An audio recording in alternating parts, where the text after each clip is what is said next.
अस्सलाम वालेकुम। अच्छा, इस लेक्चर के अंदर हमने बेसिकली कैटरेक्ट स्टडी करना है, जो कि हमारे पास एक लेंस का डिसऑर्डर होता है। अच्छा, जो लेंस होता है ना, वो बेसिकली हमारे पास एक ये वाला क्रिस्टलाइन स्ट्रक्चर होता है, जो यहाँ पे हमारे पास आई में, ये जो आगे आइरस है और ये जो पीछे विट्रस बॉडी है यानी विट्रस ह्यूमर है, यहाँ पे इनके दरमियान ये वाला जो है लेंस। अब ये लेंस जो है ना, ये क्रिस्टलाइन स्ट्रक्चर है जो कि बाई कन्वेक्स होता है, यानी इसका इंटीरियर पार्ट भी कन्वेक्स होता है, जो इसका पोस्टीरियर पार्ट होता है वो भी कन्वेक्स होता है। जो इसका पोस्टीरियर पार्ट होता है वो ज़्यादा डूम लाइक या ज़्यादा कन्वेक्स होता है as compared to its interior part. अच्छा, इसके स्ट्रक्चर को अगर हम डायग्राम से कंप्लीट बुक के डायग्राम से स्टडी करें ना, तो इसके अंदर हमें पता लगता है इसके ना 2 पोल्स होते हैं। ये जो आगे वाला पार्ट होता है इसे कहते हैं इंटीरियर पोल, जो ये पीछे वाला पार्ट होता है इसे हम पोस्टीरियर पोल कहते हैं। ये साइड पे इसका जो पार्ट होता है ना, इन्हें हम कहते हैं इक्वेटर। सेंटर में ना इसके न्यूक्लियस होता है। लेंस के अंदर जो है ना एपिथेलियम होता है, जिसे कहते हैं single layer of cuboidal epithelium. ठीक है, ये क्यूबॉइडल एपिथेलियम होती है और ये सिर्फ इंटीरियर सर्फेस ऑफ लेंस पे ना पड़ी होती है। ठीक है, पोस्टीरियर वाले पार्ट में नहीं प्रेजेंट होती। सेंटर में ना लेंस का प्रेजेंट होता है न्यूक्लियस, और ये जो सेंटर वाला पार्ट है ना न्यूक्लियस, और ये जो बाहर जो इसका कैप्सूल होता है लेंस का, तो कैप्सूल और ये जो लेंस के दरमियान ये वाला सारा पार्ट होता है ना, इसे हम कहते हैं कॉर्टिकल पार्ट। तो ये टोटल जो है ना हमारे पास लेंस का स्ट्रक्चर होता है, अगर इसे माइक्रोस्कोपिकली डिटेल में स्टडी करें। अच्छा, अब इसके 4 फंक्शंस होते हैं जो यहाँ पे ना नीचे हमारे पास गिवन भी हैं। तो एक तो ये क्लैरिटी जो है ना वो मेंटेन करता है। ठीक है, उसके अलावा ये रिफ्रैक्शन कराता है। ठीक है, लाइट को रिफ्रैक्ट करता है। इसकी ना रिफ्रैक्टिव पावर भी हमें पता है, यहाँ पर लिखी हुई है 18 to 20 डायोप्टर्स होती है। ठीक है, इसके अलावा कॉर्निया भी जो है ना वो भी रिफ्रैक्शन कराता है। अकोमोडेशन में इसका इंपॉर्टेंट रोल होता है, और प्लस ये हार्मफुल अल्ट्रावायलेट लाइट जो होती है ना, वो हमारी आइज़ के अंदर एंटर होने से जो है ना ये प्रिवेंट करता है। अच्छा, इसके बाद जो है ना हमारे पास लेंस की क्लासिफिकेशन आती है कैटरेक्ट की।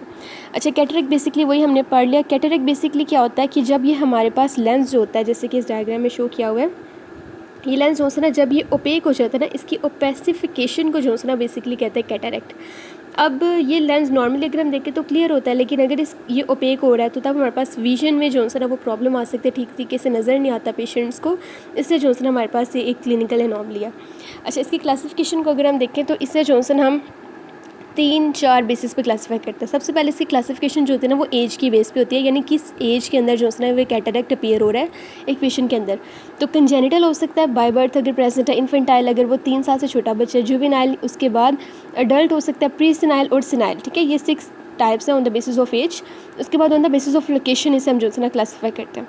On the basis of location जो है ना हमारे पास इसकी भी 6 टाइप्स हैं। एक होता है कैप्सुलर कैटरेक्ट, इसी डायग्राम से नज़र आना है। अच्छा, जो कैप्सुलर कैटरेक्ट होता है ना, वो बेसिकली ना ये जो बिल्कुल ये हमारे पास जो कैप्सूल है ना लेंस का, यानी ये साइड वाला जो पार्ट होता है, इस कैप्सूल के अंदर कोई वो जो कैटरेक्ट है ना वो अपीयर होता है। सब कैप्सुलर जो है वो इस कैप्सूल के थोड़ा सा नीचे, यहाँ ये वाला जो पार्ट होता है ना सारा, यहाँ पे जो अपीयर होगा कैटरेक्ट, उससे कहेंगे सब कैप्सुलर कैटरेक्ट। उसके बाद जो है ना वो कॉर्टिकल कैटरेक्ट होता है, वो कॉर्टेक्स के अंदर यानी यहाँ पे जो है ना करके अपीयर होगा। उसके बाद सुप्रा न्यूक्लियर ना यहाँ न्यूक्लियस के ऊपर, और सराउंड भी बेसिकली वो कारा होता है क्राउन लाइक, वो आगे जाके हम डिटेल में स्टडी करते हैं। उसके बाद न्यूक्लियर होता है, और फिर होता है टोटल कैटरेक्ट में सारा जो है ना वो इन्वॉल्व हो रहा होता है। उसके बाद है on the basis of the degree of opacity. ठीक है, ओपेसिटी की बेस पे हम इसे जो है ना वो क्लासीफाई करते हैं 5 टाइप्स में। एक हमारे पास होता है इंसिपिटेंट कैटरेक्ट का मतलब है कि अभी जो है ना कैटरेक्ट बिल्कुल फर्स्ट डिग्री पे, यानी भी पेशेंट को कैटरेक्ट होने ही वाला है। ठीक है, उससे कहते हैं इंसिपिटेंट कैटरेक्ट। उसके बाद होता है इमेच्योर कैटरेक्ट। उसके बाद है इंटुमिसेंट कैटरेक्ट। इंटुमिसेंट का मतलब होता है इसके अंदर ना बेसिकली लेंस स्वॉलो कर जाता है या कंजेस्टेड हो जाता है, इस कैटरेक्ट को जो है ना वो इंटुमिसेंट कहते हैं। उसके बाद होता है हमारे पास मेच्योर कैटरेक्ट और हाइपर मेच्योर। जो हाइपर मेच्योर कैटरेक्ट होता है ना, इसकी आगे से मज़ीद 2 क्लासिफिकेशन होती है। एक होता है कैल्सिफाइड कैटरेक्ट, जिसमें वो कैल्सिफाई हो जाता है, और एक होता है मोरगेगनियन में बेसिकली क्या होता है कि जो हमारे पास कैटरेक्ट होता है ना, जो कॉर्टेक्स होता है, मतलब लेंस का जो कॉर्टेक्स होता है उसकी लिक्विफिकेशन हो जाती है, और लिक्विफाई होने के बाद क्या होता है कि जो सेंटर में न्यूक्लियस है ना, मतलब ये जो कॉर्टेक्स है ये लिक्विफाई हो गया, और जो सेंटर में न्यूक्लियस है ना ये नीचे ऐसे डाउनवर्ड जो है ना वो सिंक कर जाएगा, यानी नॉर्मली यहाँ सेंटर में पड़ा हुआ है तो ऐसे डाउनवर्ड्स हो रहा ना, ऐसे यहाँ पे गिर जाता है। ठीक है, उससे कहते हैं मोरगेगनियन। अच्छा, उसके बाद कैटरेक्ट होता है कंजेनिटल एंड एक्वायर्ड। अच्छा, उसके बाद आ जाता है हमारे पास कंजेनिटल या डेवलपमेंटल कैटरेक्ट। अच्छा, अब जो कंजेनिटल कैटरेक्ट है ना, ये हमारे पास वही उसकी डेफिनेशन आ गई ओपेसिफिकेशन ऑफ लेंस, लेकिन ये हमारे पास कंजेनिटल है क्योंकि तो ये बाय बर्थ या अर्ली चाइल्डहुड के अंदर होता है।